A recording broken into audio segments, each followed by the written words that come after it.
warahmatullahi wabarakatuh.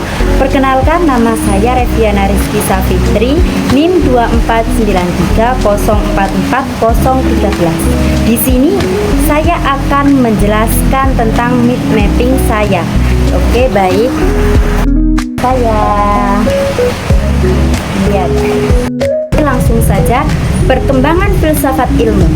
Secara perkembangan filsafat dapat kita simpulkan bahwa filsafat sebagai disiplin ilmu yang mempertanyakan hakikat eksistensi, pengetahuan, nilai, dan realitas, telah melalui perjalanan yang panjang dan penuh dengan pemikiran-pemikiran revolusioner sepanjang sejarah manusia.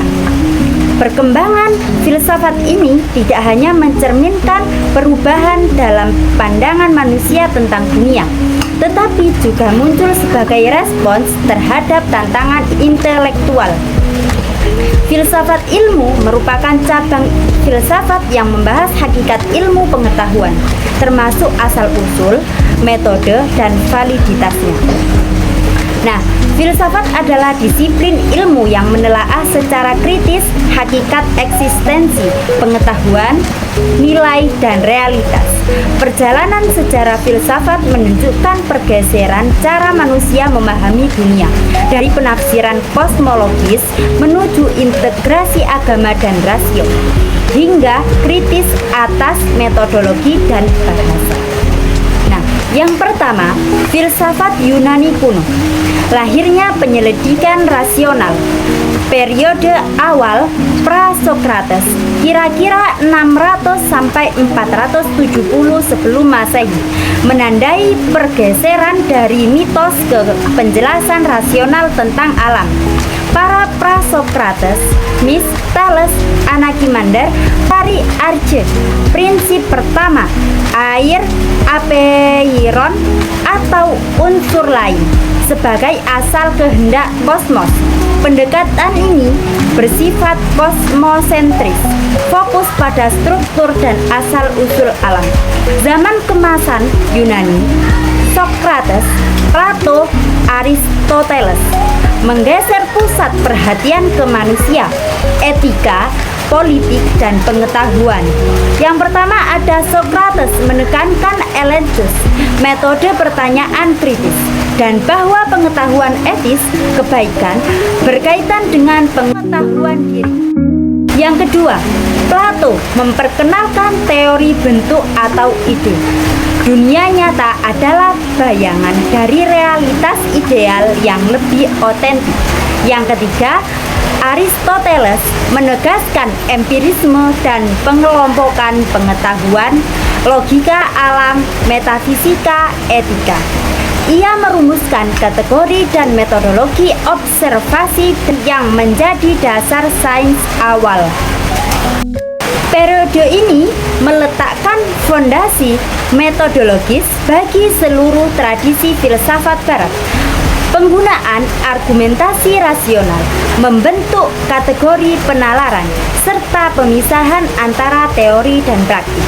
Yang kedua, filsafat Islam, jembatan pengetahuan dan inovasi ilmiah. Antara abad ke-8 sampai ke-12 Masehi, dunia Islam menjadi pusat terjemah dan pengembangan pemikiran Yunani. Tokoh pentingnya Al-Farabi mengklarifikasikan ilmu, logika, metafisika, politik, dan sebagainya, dan memperkenalkan sistem logika Aristoteles ke tanah Arab. Yang kedua, Ibnu Sina mengembangkan metafisika, membedakan ilmu teoretis dan praktis. Karyanya, Canon, berpengaruh di dunia kedokteran Eropa, menekankan pentingnya metode eksperimental dan medis. Yang ketiga ada Ibnu Khaldun dan Al-Biruni, kontribusi pada historiografi, sisiologi primitif, geografi. Yang ketiga ada Khaldun dan Al-Biruni, kontribusi pada historiografi, sisiologi primitif, geografi, dan metode observasi ilmiah. Peran tradisi Islam penting sebagai peran yang menyambungkan warisan Yunani ke Eropa lain. dan sebagai pusat penelitian ilmiah dan filosofis, peran tradisi Islam penting sebagai perantara yang menyambungkan warisan Yunani ke Eropa Latin dan sebagai pusat penelitian ilmiah yang filosofis selama zaman keemasan Islam. Yang ketiga, abad pertengahan. Contoh, konflik terhadap gagasan heliosentris Copernicus. Tradisi ini berperan menjaga kontinuitas intelektual sambil mempersiapkan lahirnya kritik rasional pada masa berikutnya. Yang keempat, filsafat modern. Masa modern sekitar abad ke-17 sampai ke-19 ditandai oleh munculnya rasionalisme Descartes, empirisme Durkheim, dan revolusi kritis. Nah, Descartes menaruh dasar pada metode keraguan dan subjek sebagai sumber kepastian epistemik. Yang kedua, Locke dan Hume menegaskan pengalaman inderawi sebagai sumber ide. Hume menantangkan kausalitas tradisional dan menimbulkan krisis epistemologis yang akan disikapi oleh Kant. Yang ketiga, Kant mencoba mensintesiskan rasionalisme dan empiris. Struktur pengetahuan manusia memiliki syarat a priori sekaligus bergantung pada pengalamannya. Kritiknya membuka jalan bagi idealisme Jerman. Hegel kemudian mengembangkan dialektika secara tesis, antitesis, sintesis, memberi kerangka besar tantangan perkembangan jiwa dan sejarah.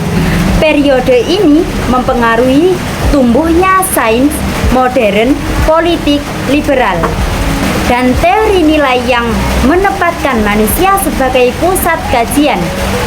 Antroposentrisme. Yang kelima, kontemporer, pluralisme, bahasa, struktur, dan kritik. Abad ke-19 dan ke-20 menyaksikan proliferasi aliran utilitarianisme, pragmatisme, fenomenologi, eksistensialisme, analitik, strukturalisme, dan postmodernisme. Ciri khasnya adalah spesialisasi, pluralisme, metodologis, dan fokus pada bahasa, pengalaman, serta struktur sosial. Yang pertama, fenomena kembalinya perhatian pada pengalaman sadar sebagai dasar ilmu. Yang kedua, eksistensialisme. Sartre, Camus menempatkan kebebasan individu dan penciptaan makna sebagai persoalan utama eksistensi. Yang ketiga, strukturalisme dan postmodernisme menganalisis bagaimana struktur bahasa institusi memproduksi makna. Postmodernisme mengkritik narasi besar dan otoritas menata narasi modern. Era kontemporer bersifat elektik, sementara Eropa cenderung fokus pada bahasa dan teori kritis. Tradisi Anglo-Saxon lebih pragmatis dan analitik. Keduanya menambahkan dimensi baru pada pertanyaan filosofis tradisional. Sekian dari saya. Apabila ada salah kata, mohon maaf. Sekian. Assalamualaikum warahmatullahi wabarakatuh.